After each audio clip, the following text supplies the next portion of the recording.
and not much older than our written or oral records, and nowhere very different from places that we know. We've tended in our cosmologies to make things familiar. Despite all our best efforts, we've not been very inventive.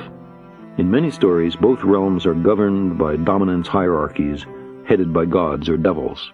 Then science came along and taught us that we are not the measure of all things, that there are wonders unimagined, that the universe is not obliged to conform to what was considered comfortable or plausible. And again, if we're not important, not central, not the apple of God's eye, what is implied for our theologically based moral codes? The discovery of our true bearings in the cosmos was resisted for so long and to such a degree that many traces of the debate remain, sometimes with the motives of the geocentrists laid bare. So, what do we really want from philosophy and religion? Palliatives? Therapy? Comfort? Do we want reassuring fables or an understanding of our actual circumstances? Dismay that the universe does not conform to our preferences seems childish. You might think that grown-ups would be ashamed to put such disappointments into print. The fashionable way of doing this is not to blame the universe, which seems truly pointless, but rather to blame the means by which we know the universe, namely, science. Science has taught us that because we have a talent for deceiving ourselves, subjectivity may not freely reign. Its conclusions derive from the interrogation of nature, and are not in all cases pre-designed to satisfy our wants. Same rhythm going, even if you have to slow it down, but keep the proportionate rhythm of one note to another. And if it's the wrong note, play the wrong note, as long as you play something.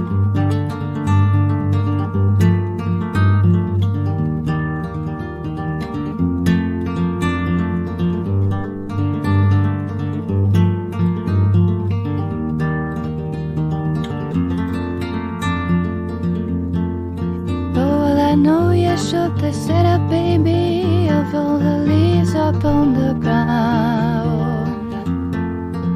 And I know our song is all but heavy as I see dry leaves falling down. Oh, with all this fever in my mind, I could drown in your kerosene eyes.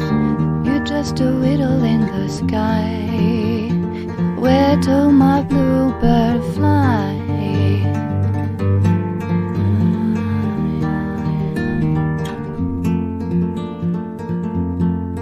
And as the early sight of dawn will thunder, I see you stir the fog around. And where you see the voice in gifts of sunset, you'll hear that high and lonesome sound.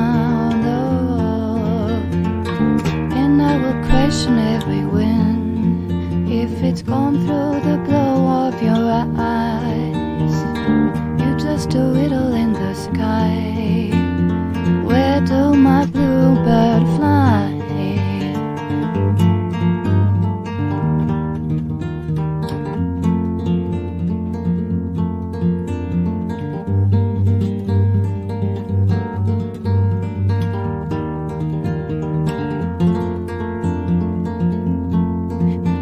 I know you shook your feathers, baby, up on the coast along my trail.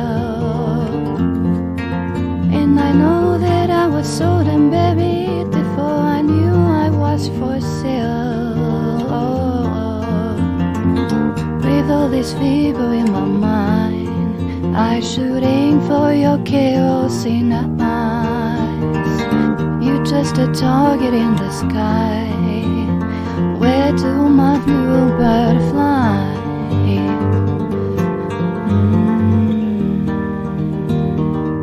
Where do my bluebird fly? So, this is a way of taking away people's blockage, people's guilt and shame about making mistakes. So you absolutely, freedom means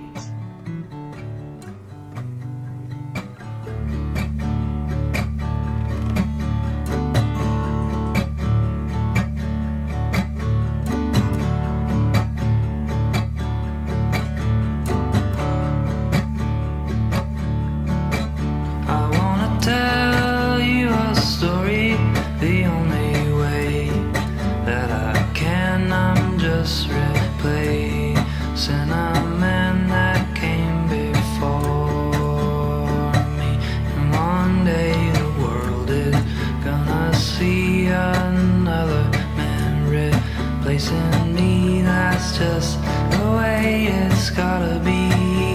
It's always been that way. On the dark side of the